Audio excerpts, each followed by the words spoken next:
Who is it? Who is it? Shit. Fuck. Damn it. Who is it?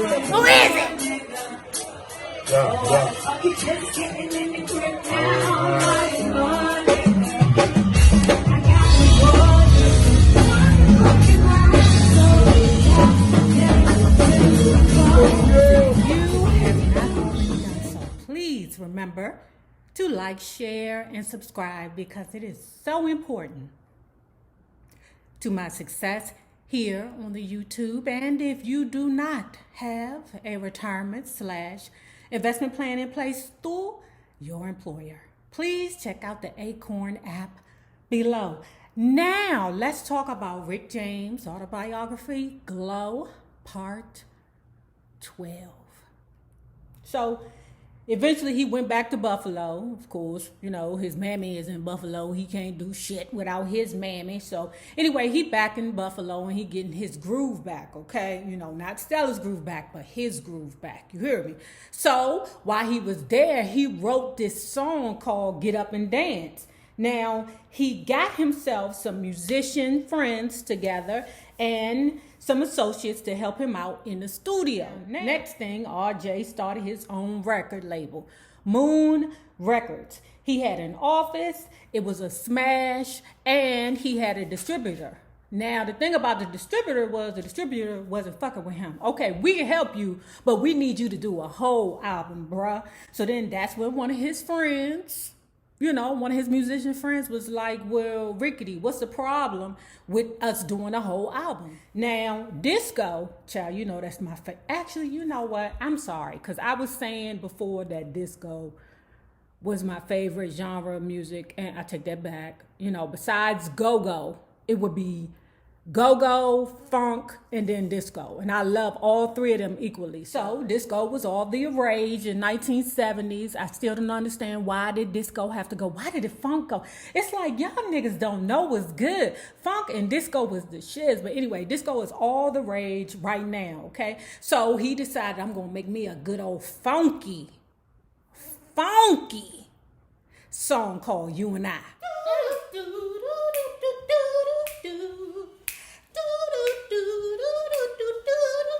Anyway, this next song that he wrote was Mary Jane. It was about his love of marijuana, y'all.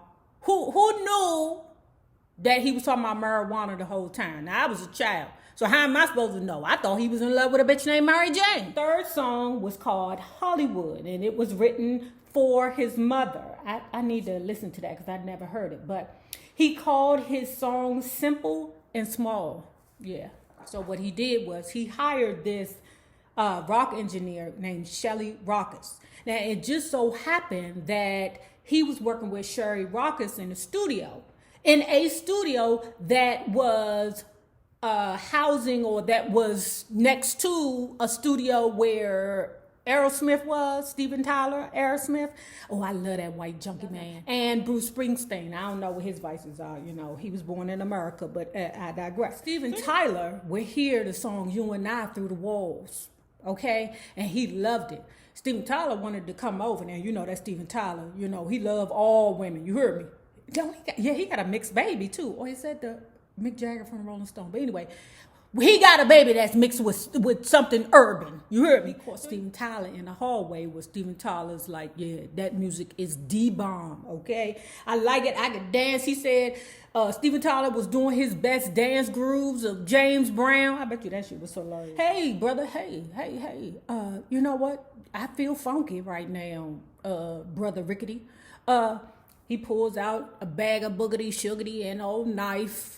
You know, I'm saying to myself, why the fuck does he have a knife? But anyway, child, you know, white America. But anyway, he take the boogity sugary in. You want some? Ricky James said, hell yeah, I'll take some. He take it. Here you go, brother. Here you go. Him and Ricky James, they talking, you know, taking more hits off the knife. I'm saying to myself, nigga, if you fall down, you're going to cut your nuts off. But, you know, okay. And then, you know, I guess when they was finished, Steven Tyler looked at him and said, hey, I'll see you up there. RJ worked like a demon for the next 8 weeks, and he finished 8 killer tracks. And the perfect name for the album was Come Get It, because that's what he wanted his audience to do, to come get it. Now, with his best drummer friend by his side, that would be Tony, he went to LA to shop it, okay? You know, because he still got to convince motherfuckers to buy his album. Now, don't forget this, okay? Now, you know Motown is in LA, you know, but Ricky James already got it in his mind. I'm not fucking with Motown because Motown ain't really fucking with me, you know, but what ended up happening was while he was shopping the album for a label, he ran into this dude named Jeffrey Bowen. Jeffrey Bowen say, hey, bro. Jeffrey Bowen is a producer for Motown. But anyway, Jeffrey Bowen said, hey, bro, what you doing here? Ricky James was like, you remember me? Ricky James, everybody remembers you. Ricky James, stop it. Your ass causes damage everywhere you go. But anyway, I digress. What's his name? Jeffrey Bowen says, so, Youngblood, what you doing here? I'm looking for a label. What you got going on there? Let me hear it first. And in fact, I'll get back to you in 24 hours with a response. Ricky James was like, you gonna fuck with me? You know Barry don't like my ass. Barry don't like nobody. JB say, don't worry about it. I'm gonna play it for Barry tonight. We'll be back to you in 24 hours. 24 hours later, there's a knock at the door. Who is it? Who is it? Shit. Fuck. Damn it. Who is it? It's me. It's JB. Open the door, bruh. Barry Gordy wants your album. Barry Gordy wants my album. What? What'd you say? What'd you say? Barry Gordy wants my album. Maybe I should have. Maybe I should have shopped it around first. Maybe why did I go with Motown first? Why did I do that? Anyway, once he got himself together, he opens up the door. Okay, what you say, JB? Barry Gordy wants the album, motherfucker. Let's go. Let's start signing his paperwork, bruh. You know, Ricky James is like, no, bruh. I might want to shop it around. JB said, motherfucker, you done already promised it to us. Okay, plus your friend, the drummer friend, Tony, he down there with Susan DePass signing shit right now. So, get yourself together, motherfucker. We got shit we got to do. Now, this is getting ready to be a piece of information, and I'm getting ready to tell y'all. I never knew it. If y'all knew it, fuck you. You should have told me. But anyway, hold tight, right? So anyway, before he went down there to sign all the papers down there with Susan DePassy. Okay, now you know Susan DePassy is the bad motherfucker next to Barry the Gordy. Okay, so what happened was he dropped past Marvin Gaye house, and his hit was, or at the time was Got to Give It Up, right? Now, let me tell you what I didn't know. The guy who produced it, his name was Art Steward. Art Steward was the person who put those little nuances in the song Got to Give It Up that made it so special. You know, that dialogue in the beginning? I never knew that he said, hey, Don, meaning Don Cornelius, okay? Because at the time, Don Cornelius was those two were in the same area. I guess he was in the studio and he was like, hey, Don. You know, I did not know that. I didn't know what the fuck he said. I thought he was saying, hey, y'all. I don't know, but you're welcome. I just told y'all some information. But in the beginning, when he say, hey, Don, he's saying, hey, Don Cornelius. Okay. Thank goodness that he did go to the studio because he met the guy, Art Steward.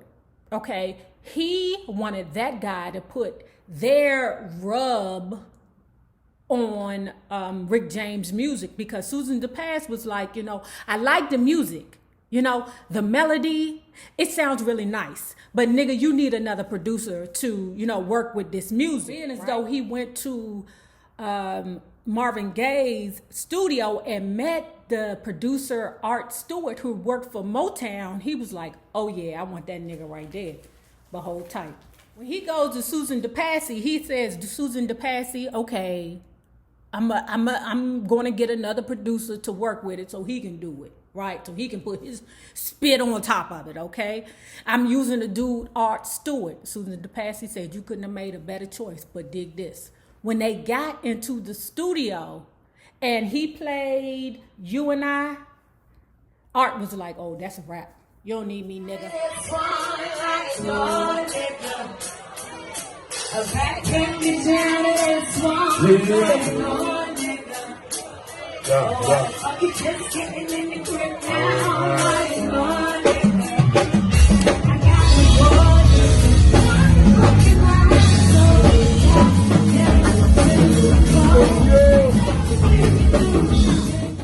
If you have not already done so, please make sure that you like, share, and subscribe because it is so important to my success here on the YouTube.